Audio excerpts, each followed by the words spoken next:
Nobody's happy about unemployment rates that don't drop and are still at the national average. But it is worth noting that job growth has been pretty strong in Indiana.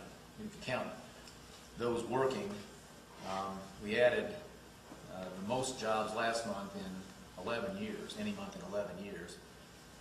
For the last 4 months, whatever this means, with 2% of America's population, Indiana has added almost 8% of all the jobs added in America.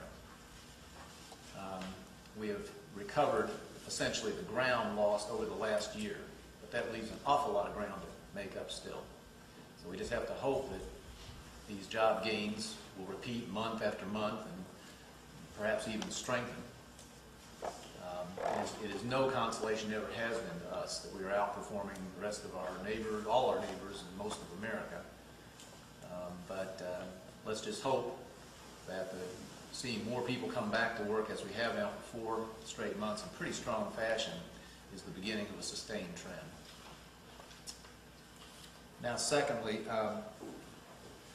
as was requested by 2 Indiana congressmen who voted for the Obama health care legislation, we asked the state's longtime actuary, the same firm who's worked for the state for over a decade under both Democratic and Republican administrations, to rework the numbers with different assumptions, essentially looking for a low-cost estimate.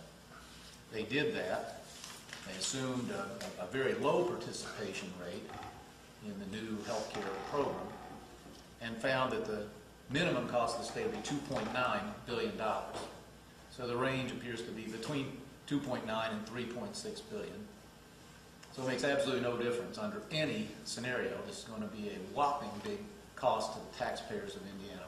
It's going to crowd out education and other important state functions, and or lead to a big tax increase a few years down the line. So the nation has been learning from other sources, seems almost every day, about additional costs both to taxpayers and to the health care system of this bill. Now, as is being found in state after state, the hidden mandated tax increase at the state level, I mean, very, very large.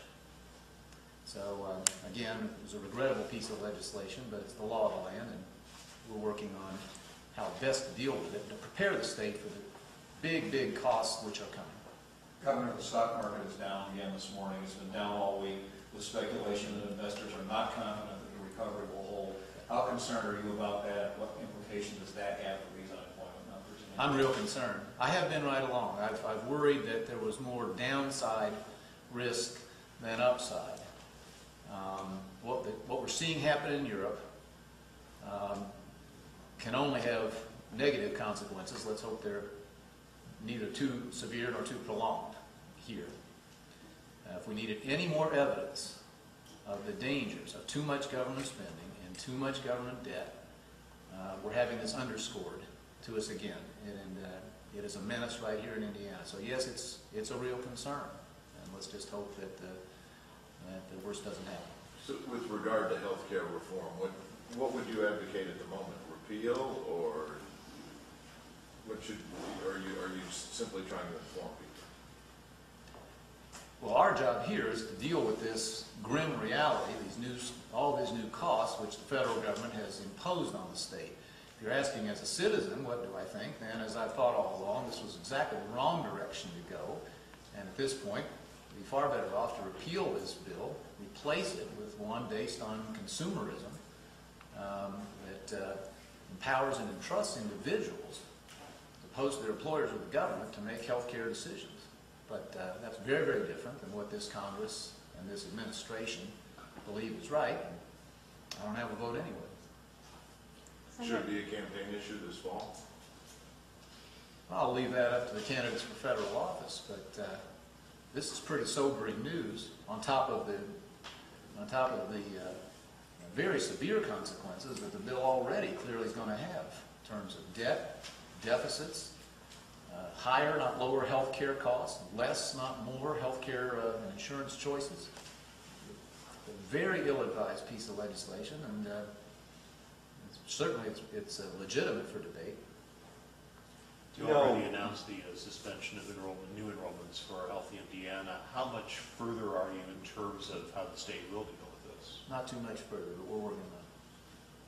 Do you know what assumptions were used on the Medicaid enrollment in the new study? And also, could you talk about, I mean, even in the next budget, you're going to have to start preparing for administrative ramping up, and it seems to be pretty unclear at the moment what that even is going to entail. It's very unclear. Yeah, we will supply you the assumptions, but across the, I think it's 4 different classes of beneficiaries, if that's the term, they assumed participation as high as 85%, as low as 50%. Okay. So again, this is a very cautious assumption. This assumes that hundreds of thousands of people offered something that to them is free. It's not free to the taxpayers, but it's free to them. Will say, no thanks, I'd rather pay for it. That's what the congressman asked us to believe will happen. So we took them at their word, and the numbers have been rerun, assuming that low level of participation still costs the state $3 billion. So again, that's money that won't be available for education or law enforcement or the other functions of state government. Most of the hit will come in a few years. So it will fall to others to decide. You slash education, which is half the budget. You raise taxes, or some combination. Is there any way to figure how much the old system was costing us? How much we were losing that way, the current system? Say it again. Well, when you talk about how much money we're going to lose with health care, and yet if we continue with the system we have now, aren't we losing money that way as well?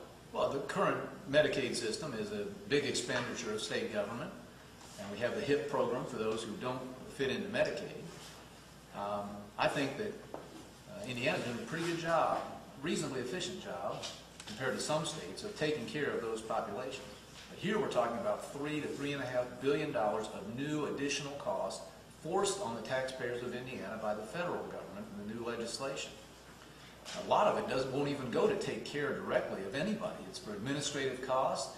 They're confiscating the savings we've achieved in our prescription drug program. That'll be taken starting immediately by the federal government. So these are new costs on top of, yes, what is already a major expenditure of state government. With more people being insured, though, there'll be, one would assume, less of the, go to the emergency room for every and anything. Why haven't we asked Milliman to, make some estimates on savings on that end? Bill, in the last couple of weeks, there have been reruns or new analyses that say that this is going to raise health care costs in America. It's not going to reduce them. And people should have seen that. A lot of people made that point in advance. And I would just point out to you that by perpetuating and expanding the most expensive features of the American healthcare system, third-party payment, so it feels free or cheap to the patient, cost-plus reimbursement, so the incentive for the hospital or the doctor or the clinic is to do more, so you can make more. Instead of going at those, as the Indiana HIP plan does, for instance, the Obama healthcare legislation took all that and blew it up even larger. And that's why, as many predicted, you're already seeing independent analyses that say this is going to add jillions of dollars. It's not going to save money in healthcare. It's going to add a whole lot of cost to the system. It's clear that there'll be significantly added costs, but you would acknowledge that there would be some savings because of this. I don't know. I know about the cost. Let me just say this. If you look at the entire history of the federal government's involvement in health care, they have always underestimated enormously the cost of Medicare. Costs 7 times more than Americans were originally told to expect. 7 times more. That was one thing that was ironic about the congressman attacking Milliman, the nation's probably leading experts on this subject. Milliman's track record of telling Indiana and 14 other states about likely costs has been very accurate. The federal government is the least accurate forecasters around. The Congressman and also Secretary Sebelius have made a couple of additional points, saying that there's no reason you have to shut down if that would be an alternative if Indiana likes it better, and also arguing that the reimbursement from the federal government would defray a lot of that. What's wrong with that in terms of bringing down that $2.9 billion cost? A very high percentage of the people in HIP now will be eligible for Medicaid under the new plan. And I assume they'll all, either all or most of them will want to go there. Instead of having to contribute something, which HIP asks, they'll be asked to contribute nothing, as Medicaid is. On the, you have a decision to make on the 3rd district and when to hold a special election. Some have said let's just do it in November to save the money, but you have to weigh that against no representation for 6 months. Can you talk about your thought process on that? Yeah. What you might be leaning toward? Well, we're going to make this decision in the public interest, and we'll try to make it quickly. But you've just named two, I think the two biggest, let's say, axes of decision that we're looking at. It appears from, and we're still checking, that this might be a $1 million exercise to have a special election. That's just the direct cost to the counties involved. And you have to weigh that against, as you say, the absence of a congressman for a period of time. But please note, the earliest we can hold this election is about the 20th of July. Mm-hmm. There's an August recess. You know how Congress operates. Right. They're out for August. They're out for Labor Day. They'll quit in September. And so I've asked somebody to help us try to count the days. It looks like you might only miss maybe 20 days. So appreciate everybody's patience just a few more days while we try to decide what's the best balancing of these interests. Sounds like you're leaning toward November then. Not sure yet. You know, want to know more precisely about both ends of that, the cost and the likely calendar. But those are the criteria that we're juggling. Some in the 3rd district have suggested that Mark Souder ought to help pay for the cost of the election. Can you envision a circumstance where that might happen? I don't know. It's up to him. Have you talked to the parties at all about what they want to see in terms of the timing of an election? Are you asking for input from them at all, or are you just... Didn't have to. The Democratic chairman, spouted off immediately. Yeah. So didn't even have to solicit his view.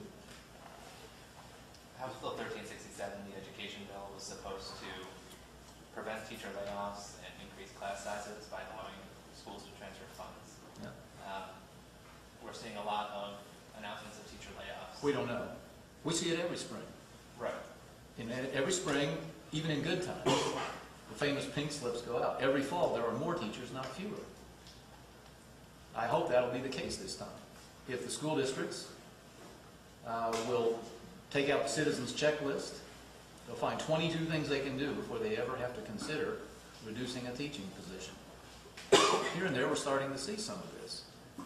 We have some school districts are beginning to accept the state's offer. Has Portage voted yet? Is that next week? Anybody know? Next week.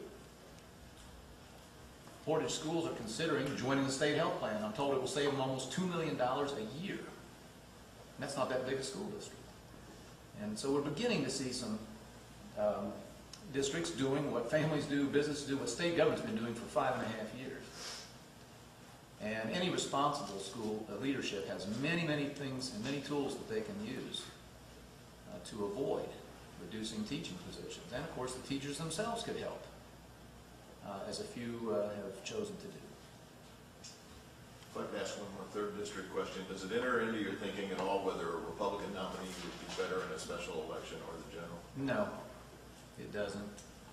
This district was gerrymandered by Democrats, really, to crowd a lot of Republican voters into it. You can read it in John Gregg's book if you didn't know it from somewhere else. And so I don't know.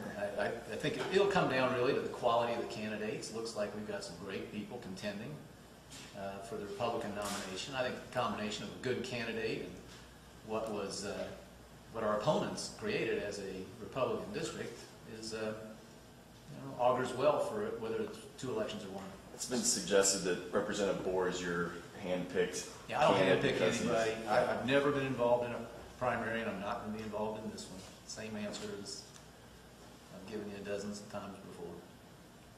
Do you plan to support Rand Paul? By the way, I thought the rumor was I was for Stutzman. I don't make the rumors. I Oh, just-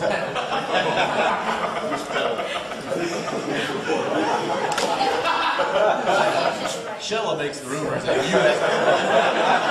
know how it works. It's a division of labor thing. I got it.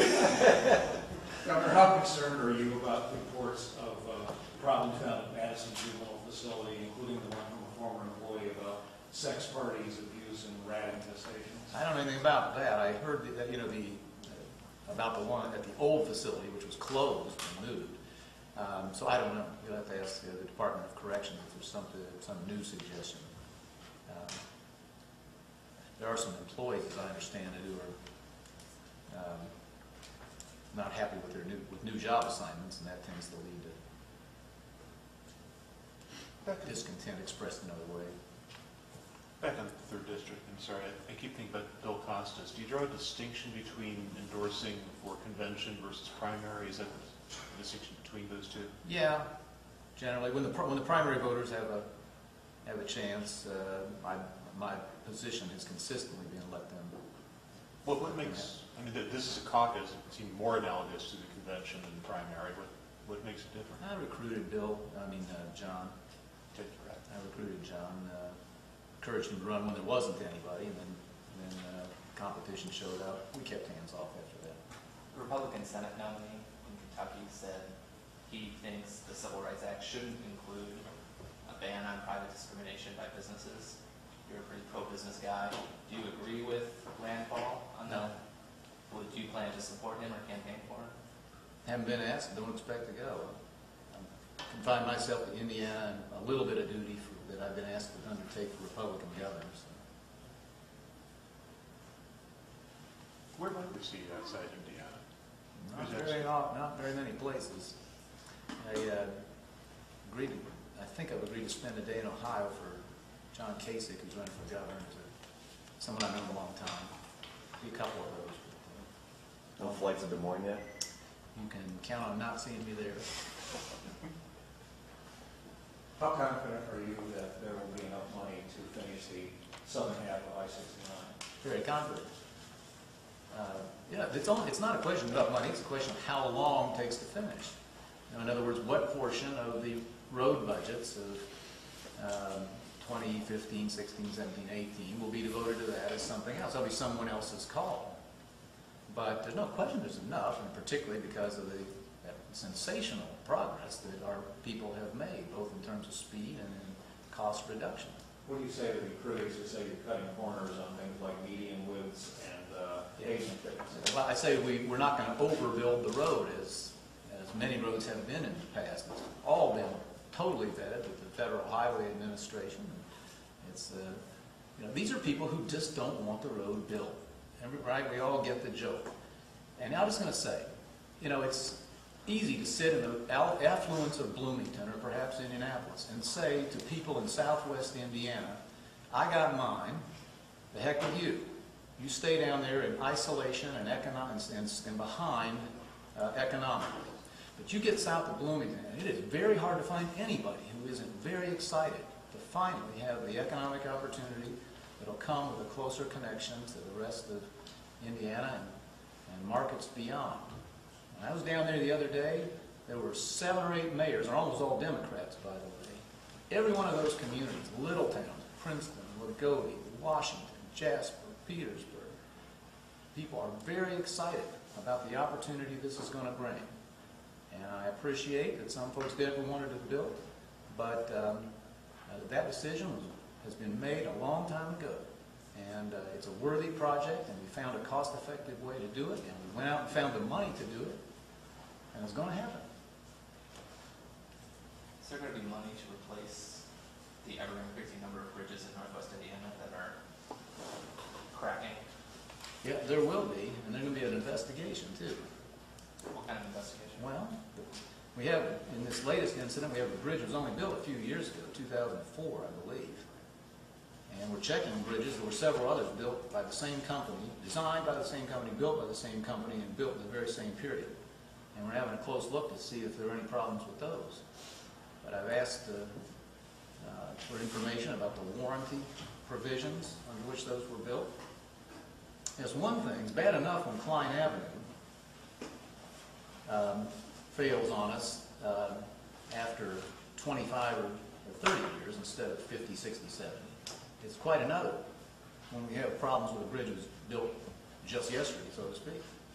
So we're sure we're going to take the steps necessary to protect the public and reopen adequate arteries up there.